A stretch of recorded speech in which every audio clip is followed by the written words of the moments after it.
안녕하십니까. 순천 성경침례교회 박인기 목사입니다. 오늘은 감리교단의 목사 출교와 그에 대한 법원 판사들의 판결에 대해서 말씀드리겠습니다. 감리교단 소속의 한 목사가 퀴어 문화 축제에 가서 동성애자들을 축복하고 꽃가루를 뿌려주는 축복식 행사를 진행했습니다.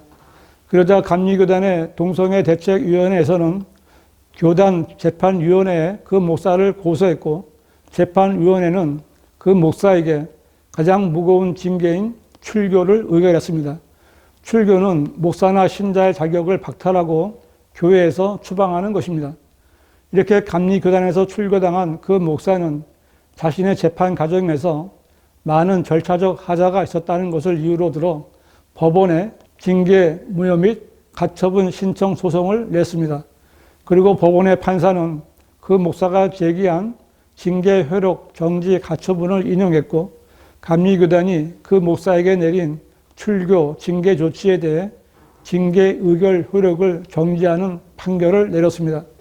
감리교단 측은 감리교 교리와 재판법에 따라 이 목사를 출애했기에 이 사건 출교 처분은 감리회 교리를 확립하고 단체 및 신앙상의 질서를 유지하기 위한 건징 재판으로서 사법심사의 대상이 되지 않는다고 주장했지만, 이 세상 법정의 판사들은 이를 받아들이지 않았고 동성애 찬동, 동조 발언을 한 목사에 대한 교단의 징계에 제동을 건 것입니다. 이 법원 판사들의 판결에 따라 동성애를 찬동하고 동조하는 발언을 했던 그 목사는 다시 자신이 신무하던 교회 담임 목사직에 복귀하게 됐는데, 그 목사는 이 재판 결과에 대해 당연히 가처분이 인용될 것으로 생각했고 사필 규정이라고 말했습니다.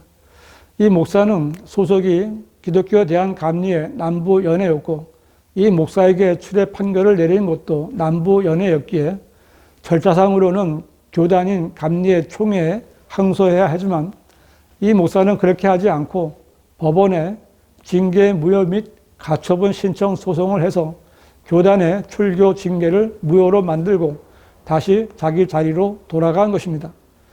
판사들의 판결 이유를 보면 동성애의 규범적 평가는 시대와 사회의 변화에 따라 바뀌어 왔고, 헌법상 평등의 원칙 및 국가인권위원회가 합리적 이유 없이 성적 지향에 근거한 차별을 금지하고 있는 점 등을 고려했고, 교단의 주장에 대해서는 헌법상 보장된 표현의 자유, 특히 공적 관심사에 대한 표현의 자유는 중요한 헌법상 권리라며 받아들이지 않았습니다. 말 그대로 세상은 변했고 개인의 권리가 우선이라는 판결을 내린 것입니다. 이 판결에 대해 동성애를 찬동 내지는 동조하는 목사들은 당연하다는 듯이 받아들이고 환영했지만, 동성애와 동성혼을 반대하는 대부분의 기독교 교단들과 단체들은 개인의 신앙과 교회에 미칠 부정적인 영향에 깊은 우려와 유감을 표명했습니다. 이 판결 기사를 보면서 이제는 정말 주님이 오실 때가 되었다는 것을 실감했습니다. 예수님께서는 일찍이 그러나 인자가 올 때 그가 세상에서 믿음을 찾아볼 수 있겠느냐고 말씀하셨는데, 지금은 정말 세상에서 믿음을 찾아볼 수 없는 때입니다.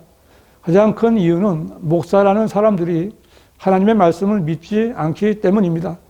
목사라면 제일 먼저 성경을 하나님의 말씀으로 믿고 성경을 상고하고 공부하여 성경이 말씀하시는 것을 바르게 가르쳐야 맞습니다. 그러나 이 목사는 성경을 믿지 않는 사람입니다. 이 기사에 달린 댓글을 보았더니 동성애를 옹호하는 사람이 목사? 성경에는 분명 동성애를 하는 자는 반드시 죽이라고 했는데 하나님 말씀에 정면으로 도전하는 자가 목사? 진정한 목회자는 동성애는 반대하지만 동성애에 빠진 사람들을 구해내서 올바른 이성애자로 회복시키는 일을 하는 사람이지 라고 했는데, 틀린 말이 아닙니다. 이 말대로 목사라면 성경대로 믿고 행해야 하는데, 이 목사는 하나님보다 자신의 뜻을 더 높여서 성경을 뒤집는 잘못된 주장을 한 것입니다. 하나님께서는 분명히 동성애를 인정하지 않으십니다.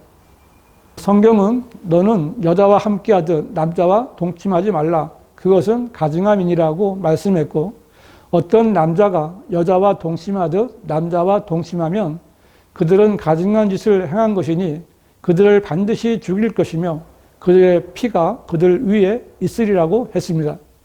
하나님 앞에 가증한 짓인 동성연애는 반드시 죽음으로 책임을 져야 하는 죄입니다. 이 진리는 신약의 은혜 아래서도 바뀐 것이 없습니다.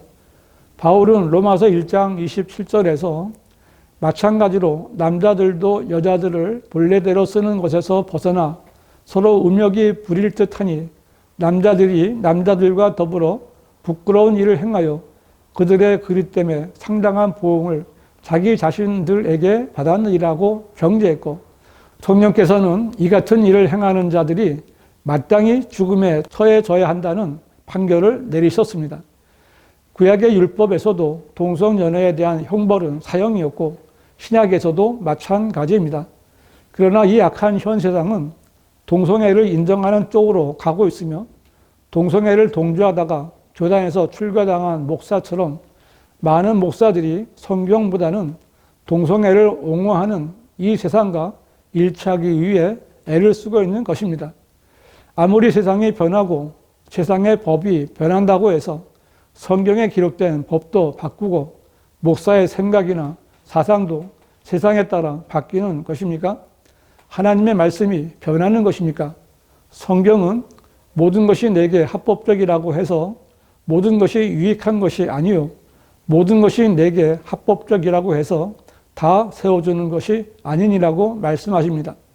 세상이 변해서 동성애자들의 축제가 세속적으로는 합법적이라 할지라도 동성애 축제가 영적으로나 성경적으로는 전혀 도움이 되지 않는다는 것은 두말할 필요조차 없습니다.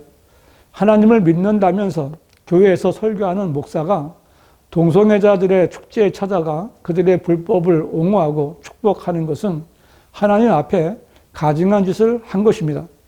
아무리 목사라 하더라도 온전한 분별력이 없으면 마귀의 종 노릇을 하는 것입니다. 세상의 기독교계는 이러한 잘못을 막겠다는 취지로 교단을 만들어 운영하고 있습니다. 하지만 교단들은 소속 목사가 교단 교리를 범하여 잘못했거나 성경 말씀들을 멸시하고 세상 사람들도 가증하게 여기는 죄를 지었을 때에도 올바른 판결을 하지 못했습니다. 동성애 축제에 찾아가서 축복식을 해주는 목사의 동성애 옹호와 그러한 목사의 출교 문제는 순전히 교회 안의 문제이며 교회 안에서 해결해야 합니다. 성경은 너희 중에 누가 다른 사람에 대하여 문제가 생겼을 때 불의한 자들 앞에서 재판을 받으려 하고 성도들 앞에서는 하지 아니하느냐고 했는데, 교단 목사들이나 동성애 옹호 목사가 하나님을 믿는 사람들이라면 성경을 모르는 불의한 자들에게 가서 재판을 받으려고 해서는 안 된다는 말씀입니다.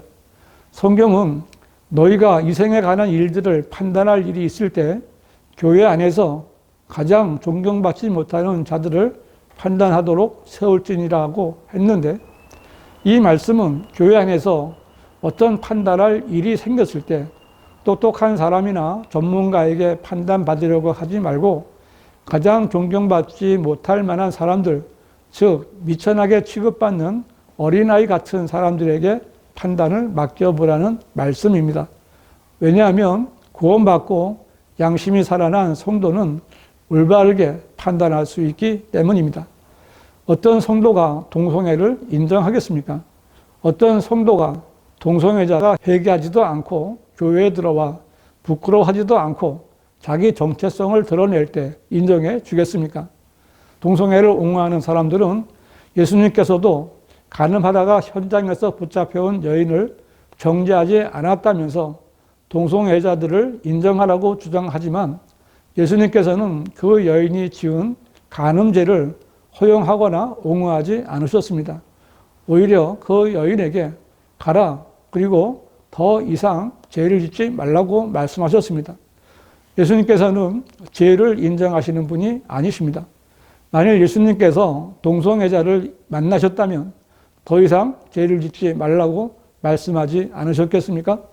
그러므로 목사가 동성애자들의 축제에 가서 그들을 축복하고 그들의 죄에 동조하고 옹호한 것은 성경에 어긋난 일입니다. 이 기사의 댓글 가운데 많은 부분이 법원이 뭔데 교회 법에 이래라 저래라 간섭을 하는가? 법원 판사가 하나님인가? 이건 법원이 상관할 정도의 문제가 아니라고 생각한다. 성경을 모르는 판사가 왜 종교적인 걸 판단하는 건지 이해가 안 되네. 더럽다. 판사가 동성애자냐? 법원이 종교의 기본적인 이념과 사상까지 침해하는 건 아니라고 본다 등등입니다. 교회 안에 가장 존경받지 못하는 사람이라도 이 정도는 판단할 수 있는 것입니다. 그러므로 동성애를 옹호하는 목사를 징계한 감리교 교단이나 징계받았다고 세상 법정에 이 문제를 끌고 가서 재판을 받은 목사는 이미 하나님과는 멀리 있는 자들입니다. 이러한 자들은 하나님 아래에 있는 것이 아니라 세상 판사 아래에 있는 자들이며 이런 자들은 성경을 따르기보다 악한 현 세상의 이치에 따라 몰려다니는 자들입니다. 이제 이 세상은 더 이상 하나님을 두려워하거나 하나님의 말씀을 믿지 않습니다. 이 세상의 최고 권력은 사법부의 판사들입니다. 판사들은 대통령을 구속하기도 하고 풀어주기도 하며 야당 대표에게는 1심에서는 유죄, 2심에서는 무죄 판결을 해서 법을 판사들 마음대로 적용하는 자들입니다. 이런 판사들이 하나님의 말씀들을 멸시하고 동성애 옹호 목사의 손을 들어주었습니다. 악한 이 세상은 한편이고 초록은 동색이며 깃털이 같은 새들끼리는 함께 모이는 것입니다. 세상이 이렇게 악하게 된 것은 교회가 타락했기 때문입니다. 교회가 타락한 것은 교회가 변개된 로마 가톨릭 성경을 사용하기 때문이며 목사들이 그 성경에 기록된 말씀조차도 믿지 않기 때문입니다. 교인 여러분, 여러분은 하나님의 말씀을 믿으십니까? 여러분 가운데 동성애 옹호 목사의 복귀에 대해 반대하고 하나님의 뜻을 따르기를 원하시는 분들이 있다면 지금부터라도 변개된 성경을 버리고 바른 성경을 봐야 합니다. 바른 성경만이 여러분을 진리의 지식으로 인도할 수 있습니다. 한글로 된 바른 성경은 오직 한글 킹 제임스 성경뿐입니다. 바른 성경과 바른 교리에 대해 알고 싶으신 분은 문자나 전화를 주시기 바랍니다.